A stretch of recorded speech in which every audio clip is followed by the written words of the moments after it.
សួស្តីបងប្អូនអរគ្នាថ្ងៃនេះរត់មានព្រោះមួយទៀតហើយដែលគាត់ខូចចែងក្នុងម៉ាស៊ីនជែកវាអត់ជែកសក្តីហ្នឹងហើយដែលបកមូលហេតុឲ្យឡានរបស់បងប្អូនធំក្លិនស្អុយហើយនឹងអាឡែស៊ីចូលទៅក្នុងឡានអួឲ្យក្តាស់ស្អាយក្តាស់ឆែតហ្នឹងអានឹងមកពីចែងក្នុងនឹងគាត់អត់ដែលលាងសោះហ្មងនេះរហូតតលែងជែកខូចហ្មងបើសិនជាកញ្ឆែងខ្លះគាត់ធ្លាប់លាងវាលិចវាធ្លាយវាខូចអីមិនជាតែវាស្អាតអីចឹងណា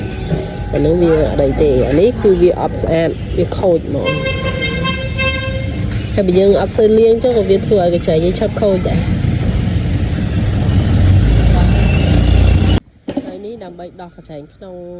របស់ឡានបានកញ្ឆែងនេះវានៅក្នុងតាប់ឡូនេះអញ្ចឹងនាំយើងដោះបានគឺយើងត្រូវការរើតាប់ឡូនឹងចេញដើម្បីយកកញ្ឆែងក្នុងនឹងចេញមកក្រៅហើយធ្វើការផ្លាស់ប្ដូរកញ្ឆែងវា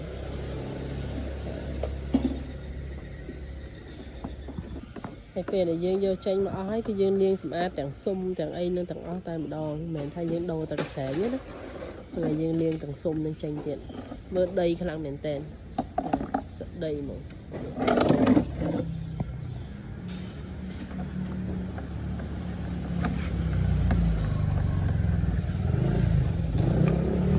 នឹងហើយនេះកញ្ឆែងថ្មី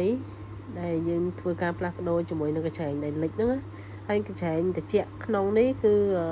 ជាកញ្ឆែងស៊ីន Denso វាមានសាច់កញ្ឆែងវាល្អនិយាយទៅវាល្អហើយបើបងប្អូនដូរហើយគួរតែដូរកញ្ឆែងហ្នឹងទៅដើម្បីប្រើប្រាស់បានយូរនេះនៅលើសបកឡាំងរបស់វាមានអក្សរ Denso អញ្ចឹងមកជាមួយហ្មងអាហ្នឹងគឺជាកញ្ឆែងស៊ីនចាបងប្អូនដូរកញ្ឆែងទៅជួសឬក៏កញ្ឆែងចិនអីបោះថៃអីវាអត់ប្រើបានយូរទេចា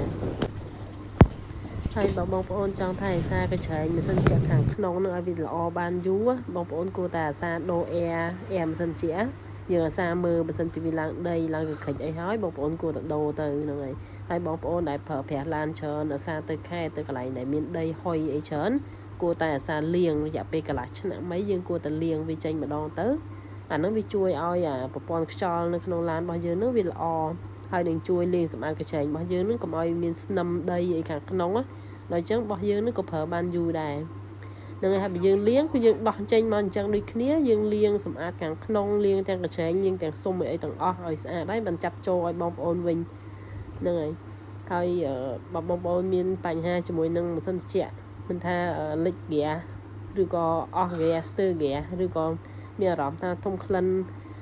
នៅក្នុងឡានហ្នឹងបងប្អូនអាចយកមកបានយានដ្ឋានយើងនៅជិតផ្សារទូតពងយានដ្ឋានហៀងហ្នឹងដែលមានលេខទូរស័ព្ទ016 909